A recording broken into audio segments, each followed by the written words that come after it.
Guys, this is Tarquin with another episode of A Clash of Kings. This one might be a little bit shorter than we've been running lately just because we're getting sort of late in the night, but I do not have a particular plan for what I'm going to do with this episode either. It has been a little while since I've been called, okay, I have 2 days to finish this quest. I did not realize I never went and turned it in, so we are going to talk to the guildmaster. I killed some looters. Okay, I got some money, don't know how. They ran off entirely. That is pretty alright because I had almost entirely forgot, just decided to check my quests for fun. No, I'm not a brawler. I'm not gonna deal with a dumb problem like that. I don't have time for it.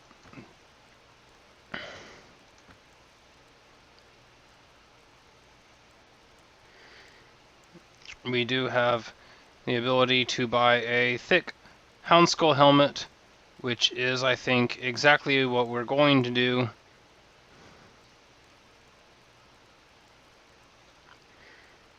Might as well, but at the same hand, what I really am wanting is to get some two-handed weapons in my hands and in the hands of my men. So, wow, okay, strong warbow. I need to compare that, power draw 5, 26 damage, to the bows that are on my men right now.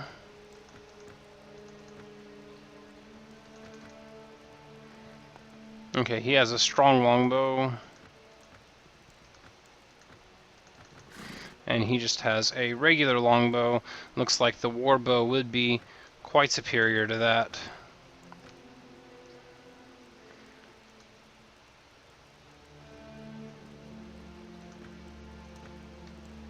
And it is extremely affordable, and honestly we'll just take it right off of them if we ever decide that we need it.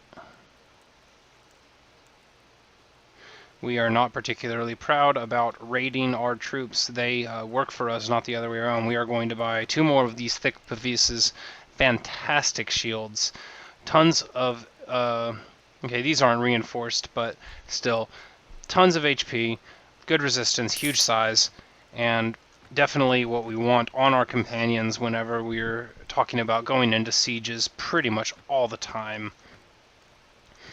Jasper Rivers getting this improvement, warbow, and an even better shield than what he had.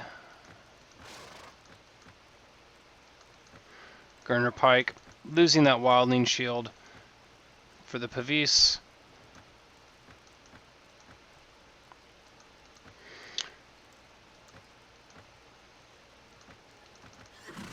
And we're going to trade out this wildling shield for the kite shield for him.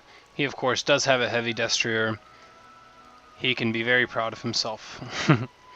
But that is all the housekeeping, and that still leaves us with 13,000 gold. I think it is maybe the right time to buy that Houndskull helmet, but as I said, two-handed weapons. Now, we have 2 choices. We can make a break for the Vale, and we will only be running through right here. We can stop at Atranta, at Stonehenge, and then once we're in the Vale, we're home free to go to Sisterton, or we could go around the world to do it. And what I'm going to do is try to go to the Vale and do it instead. Now, this could be a terrible decision. We will not know until we go. But I will have enough for, I guess, 3 two-handed weapons if we don't fight anyone along the way, and we very well might. If we receive a letter from the Marshal, we will definitely go fight. If we see a Westerlands Lord, we'll fight him, or a Dragonstone Lord, especially if our men are already fighting them. But now, it becomes a pretty serious business. Starpike is going to be our jumping off point, or rather, we're just going to go to this side of it. We're going to hold the night off at Starpike here. Okay, never mind. Baelor Hightower has sent us a message. He has called us to war, and we will answer. We are going to take Silverhall again. That's great news. I always thought we should have done that. See those outlaws there, just being a nuisance.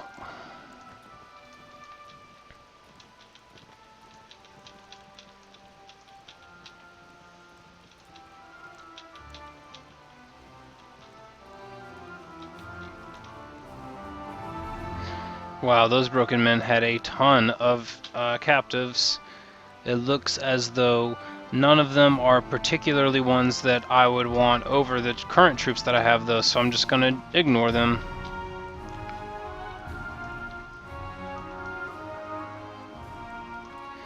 Now, when he was sending this message, he was by the Golden Pass, which is...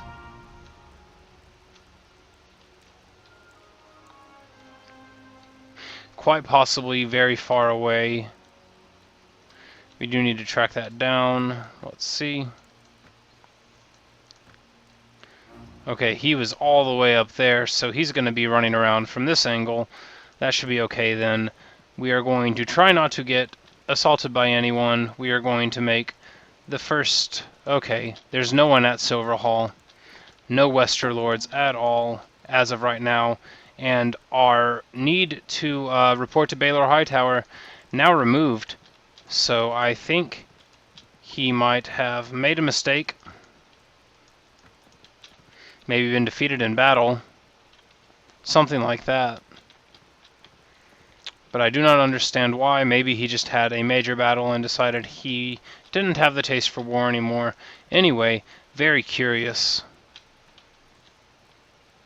What we are going to do is run over here to Bremont and pretty much pick on it as soon as it's unlooted.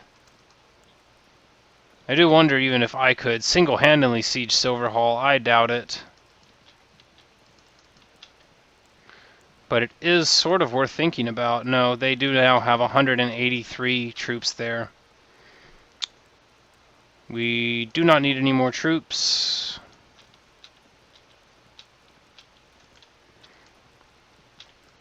And now we are going to make a run like we said that we would, but 56 prisoners. We are definitely going to liberate them. We can't afford for that to be in the hands of anyone else. Surrender or die. We are going to get so many troops out of this. And we're just going to charge the enemy and hope that nothing bad happens to us. I mean, what could go wrong?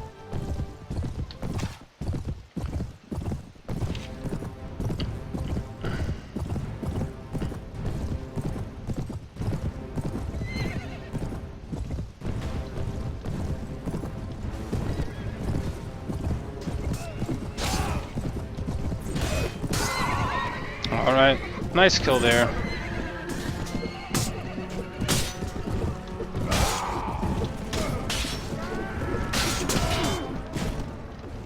Alright, we have taken too much damage on our horse now. Don't want to lose any more. Our horse knocked down. But they're probably going to wish pretty soon that they had let us stay on. They would have lived just a little while longer. Still would never have seen their mothers again, though. You see now, our infantry coming in, they have essentially no shot. Our elite Stormlands man-at-arms are entirely anti-cavalry, however. They serve almost no purpose in a melee other than staying alive for a while. Maybe they get swords when they're sergeants, I haven't checked, but for me it is all about the end game and eventual Stormwind Knights, and as long as they have shields, I am happy with them in their unupgraded ways. But we should be capturing several Riverlands Knights. I saw maybe a couple heavy ones too, and that will be a very welcome addition to our troops. And that is the case. We are going to be able to get some of these Riverlands things, so we are going to be saying goodbye to these veteran Stormland men-at-arms.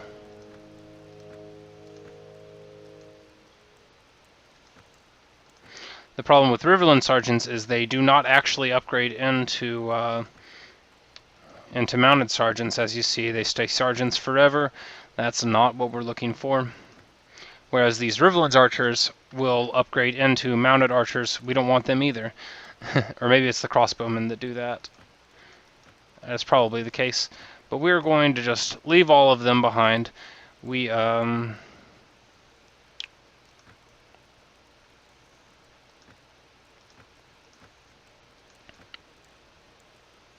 we're just not going to bring people that are not what we're looking for optimally. Just doesn't make a lot of sense to do that. And now that that has been dealt with, and we have been spotted by Silvercrest, we're going to try to make the run up here and probably stop in Atranta for a little while in case things get a little hairy. Adam Marbrand pretending to be mad at us, but he's not really trying to close the distance.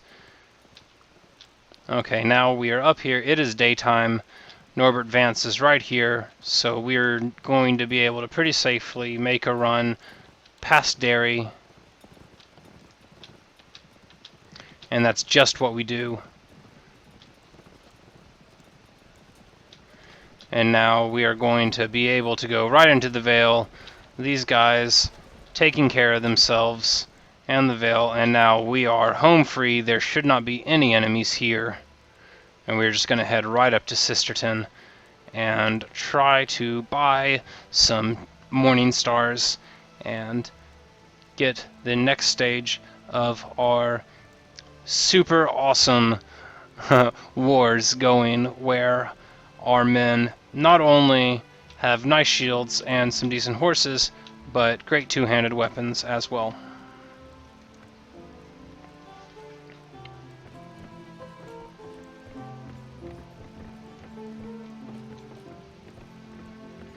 So crossbowman, we saw that Titus Peak was defeated in battle.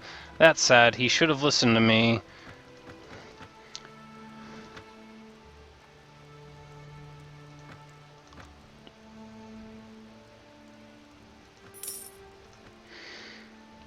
Okay, we do have access to the heavy, long-hafted spiked mace, which is exactly what we were coming for. It's got the reach. It's got the fact that it's a blunt damage instead. I think it's blunt anyway. Maybe it's not blunt.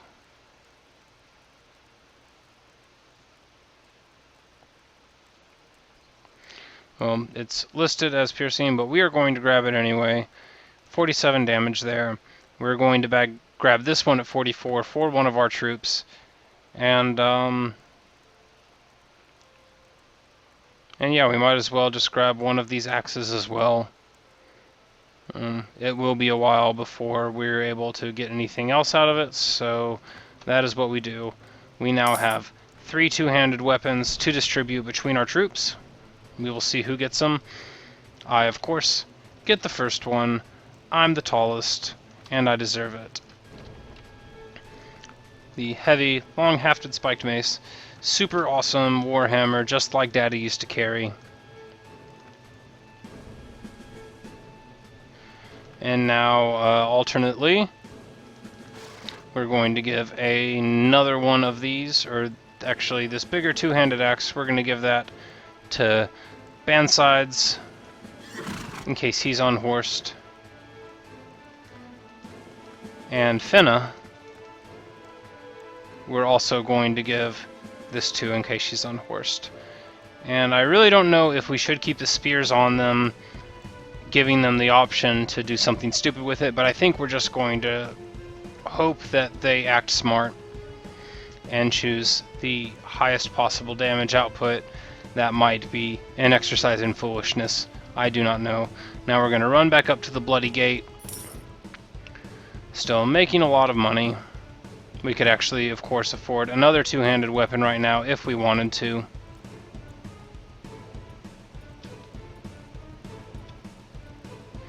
Pink Maiden has been taken back by the Riverlands.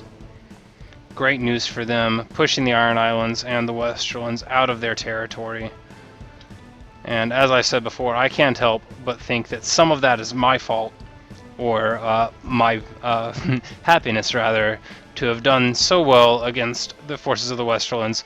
You can see now the Iron Islands actually been entirely pushed back. Seaguard now held by the north. That's great for them. Iron Islands only holding Raventree Hall. The Westerlands on the back foot now, certainly. If only the Dragonstonians could choose Antlers or Stokeworth and hold those, or maybe even Harrenhal. I mean, that's such a great castle, the absolute key to the Riverlands, but I don't know if they have the strength to do that, because they are constantly fighting the Stormlands, and of course, us, the Reach. Now, we are not home free yet, in spite of having some really cool stuff all of a sudden, so we are going to have to pay a lot more attention now. We're going to run over to Saltpans just to make some free money. We are in good with the Riverlands, so we can be pretty confident that the Westerlands are not going to bother us here. It looks like the salt back up to normal-ish prices, so we don't want to mess around with that. That is too expensive, too rich for our blood.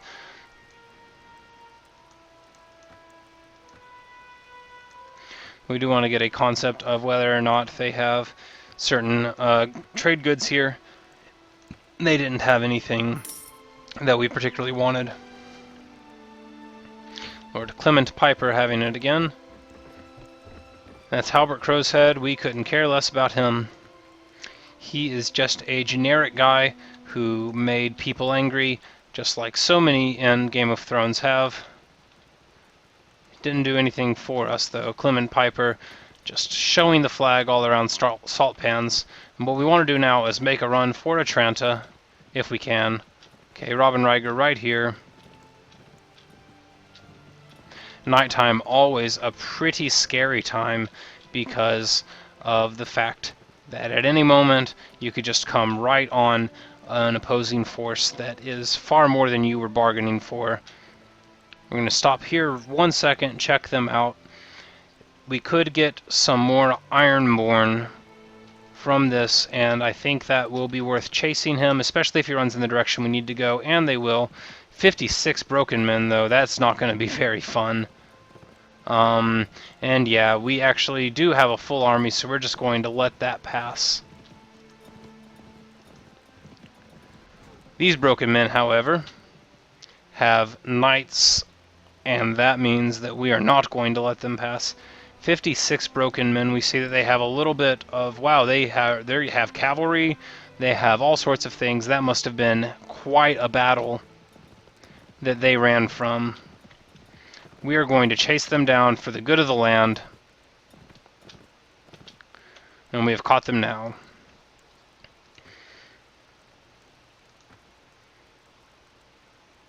I guess all of our troops are going to be able to come into this battle because we don't have the option to choose which we're going to bring. Very cool.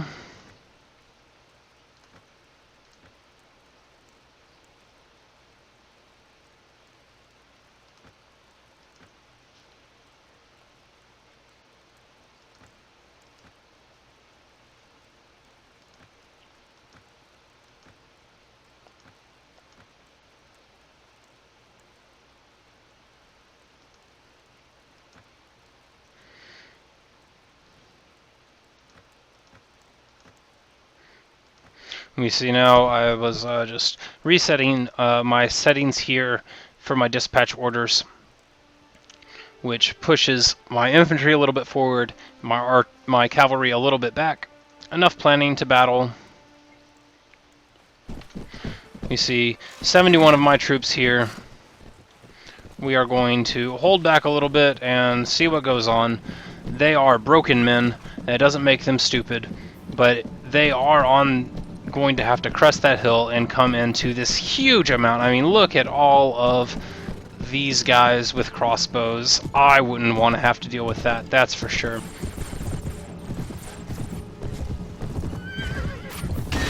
Oh wow, and I run right into that.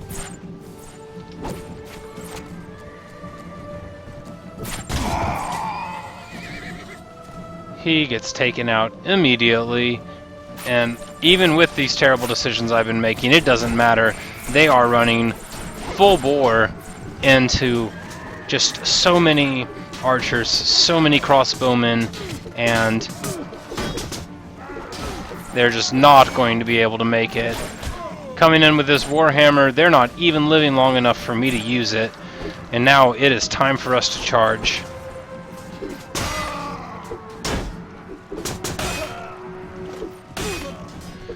The tremendous range on this compared to the one-handed weapon really lets me move in and out. Just so much damage capability with this weapon. Oh wow, I can't believe I went so long without a Morning Star. What I would recommend to you is that you should get this with your first 4,000 gold.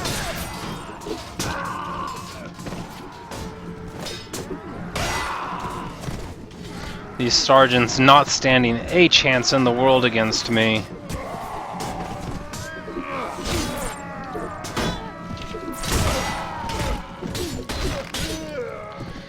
Taking down that sergeant too, and they are in full rout, of course. We're going to get more cavalry from this. We're going to get rid of more of our infantry for them, which could be bad in the long run. Ideally, we would have infinite amounts of spots in our army, but of course they are limited by our leadership, by our renown, and by a few other factors. I think basically whether or not I'm a vassal of someone and how many castles I have. However, if I'm a vassal, I have to pay for my troops again, and I don't have enough money for all that. We can see one merman archer here, lots of broken men killed.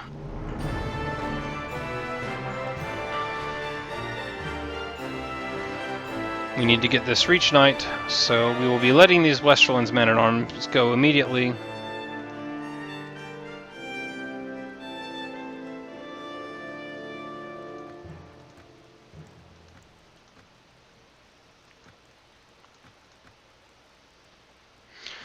Now, where to cut men from?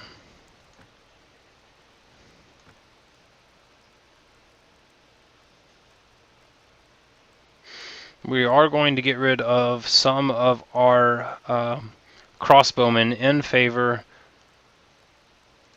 of these skirmishers. 1, 2, 3, 4, 1, 2, 3. The skirmishers are cheaper, and I think they're a little bit better.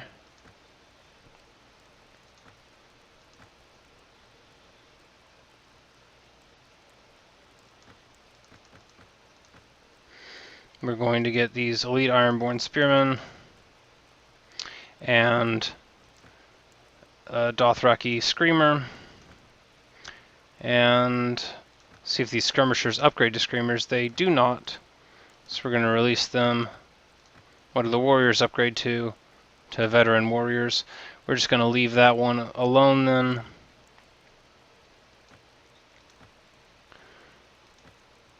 And I think elite Pentoshi pikemen do upgrade to skirmishers. So that's sort of the opposite of getting more people on horseback. We're going to release them actually and take these skirmishers.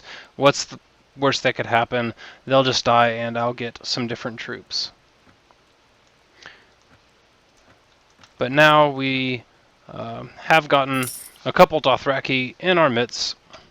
We're going to move them up, at least commensurate with our other cavalry. Same with these Riverlands Knights.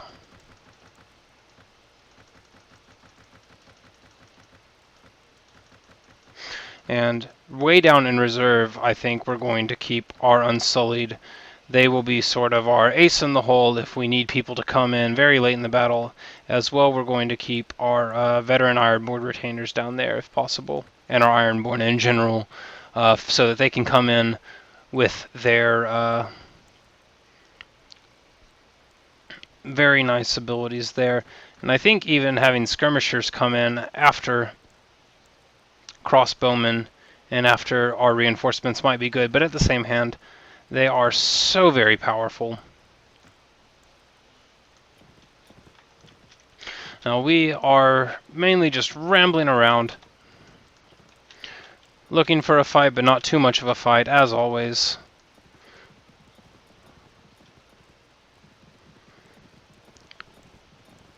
Marie's guy has thrown in with the Khalasar. I guess he got tired of listening to some guys with dumb things in their hair, and decided, why not guys with really long braids? Well, I would tell you why, because they will kill you in your sleep. But that's neither here nor there. And we see that we have eaten a lot of food, but we're just going to keep on buying more.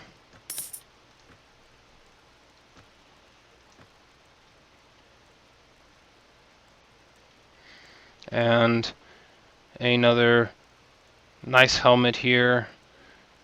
We can't quite afford it relatively, and yet we can. It's even better than ours, but we will hold out for a little while longer. I am hoping to spend our next bit of money after these two-handeds, obviously, that we spot in Sisterton, on something a little better for us. Now, this is definitely worth chasing them down for. They have plenty of people that we would love to bring along with us. The Dothraki Screamers, and so on. However, we are going to be keeping an eye out for the forces of Dragonstone. We do not find the forces of Dragonstone.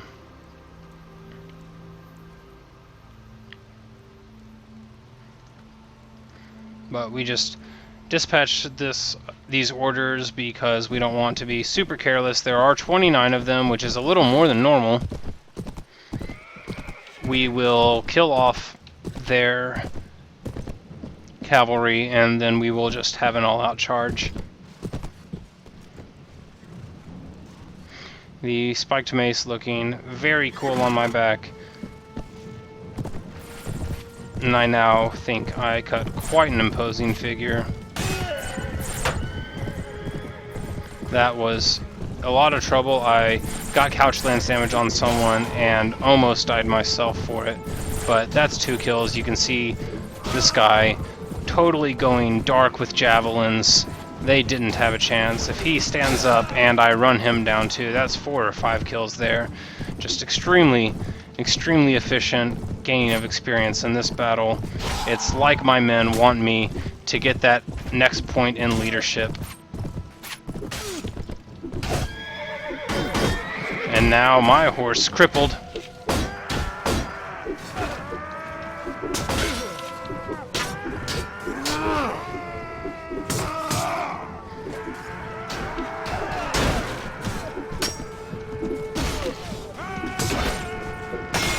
And that guy making the wrong decisions, trying to step to someone up to him instead of keeping his range. You want to keep the advantage of your weapon no matter what. Don't charge them if you have a spear. Don't charge them if you have a two-handed weapon and they do not. You're going to drop these elite men-at-arms, pick up this Dothraki Screamer. What do the veteran warriors upgrade to elite Dothraki warriors? Well, then the veteran warrior will be what we take, I guess. Taking this Stormland Sergeant.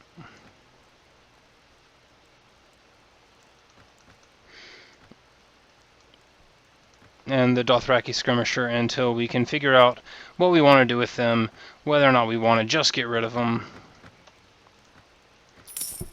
But at least getting a fair amount of rewards for that battle. We can see Estrin here, Reginald Estrin, messing around with some guys. We're not going to care too much about that. What we are going to do is run back up to Ashford. It is a nice, generally safe place. We could kill these broken men, but they honestly, at this point, don't have anything that we want. No reason to do it.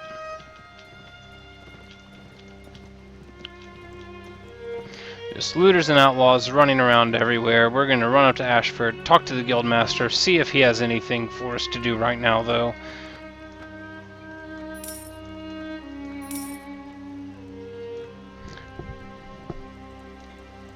Oh, still on that one job. I have no interest whatsoever in doing that. And you see that I have 8,600 coins. And what I'm going to do now is note that Bauman Birch still has not gotten an offer to be released. So it's possible that by capturing him, I've taken him out of the game for a really long time, and I'm okay with that. I would have liked money, but him just riding around in my backpack for a very long time is okay too. You take an honor hit if you don't release them when they request it, so this is a convenient way for me to have the best of both worlds as that is concerned. Tripping over my tongue a little bit, but I have been talking a whole lot today.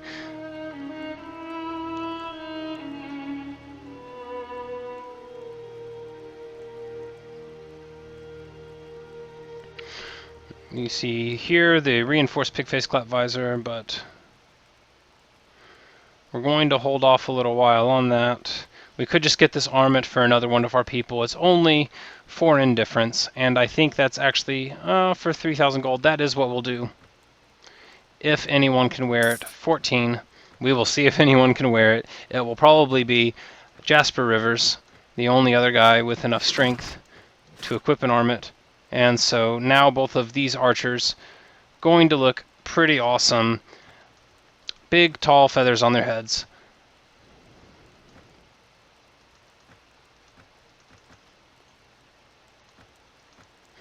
Throw that on Giannis.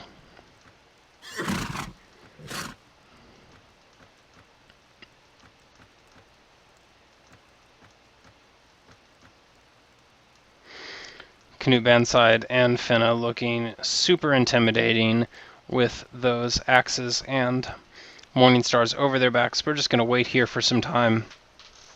This is going to be the last action of the video. We're just going to be waiting here, seeing what the beginning of the week brings.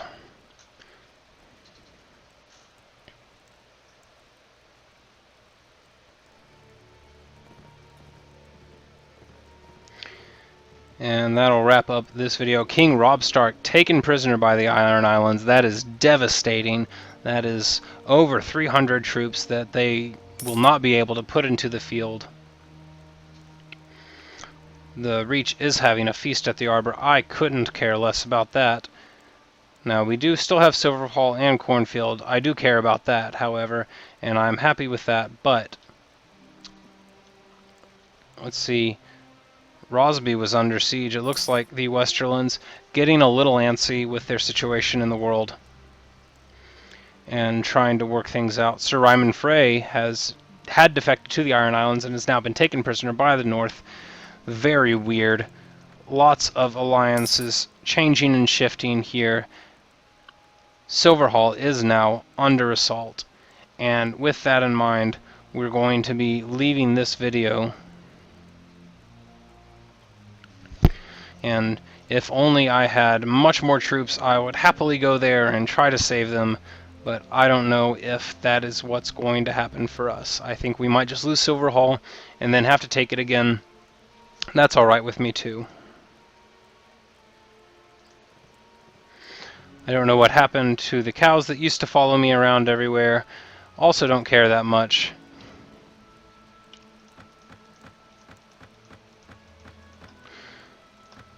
We didn't mean to get that well-made bread.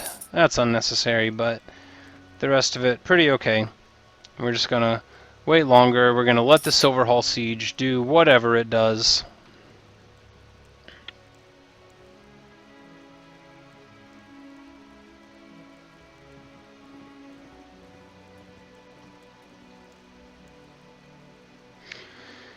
Iron Islands has taken Seaguard from the north.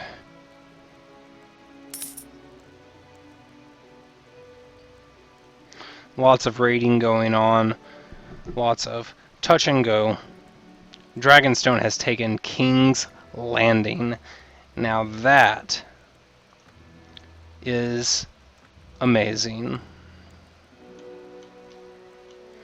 And with that in mind, we will be ending the video now. We will emphasize these political developments at the start of the next video, with Silverhall being taken, but especially King's Landing being taken from the Westerlands, and that just has to say that they are going to be on the back foot for a while now.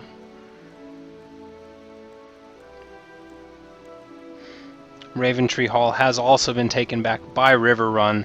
Seaguard now the only foothold of the Iron Islands in here, and we have to feel as though things are going to start getting better for the not Westerland's faction of things right now. I do wonder what day it is.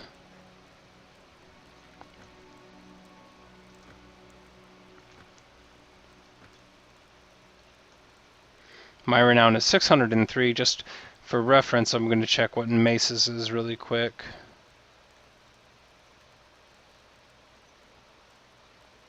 He would be under Lord, I guess. Yes. Lord Mace Tyrell's renown is only 120. That's pretty bad. Let's see, Tywin Lannister's maybe. 634. Prisoner of the North. Well, maybe that is what's been going on. The North has been holding him prisoner. I have Balman Birch prisoner. Where is Balman Birch the Lord of? We're just going to find that really quick.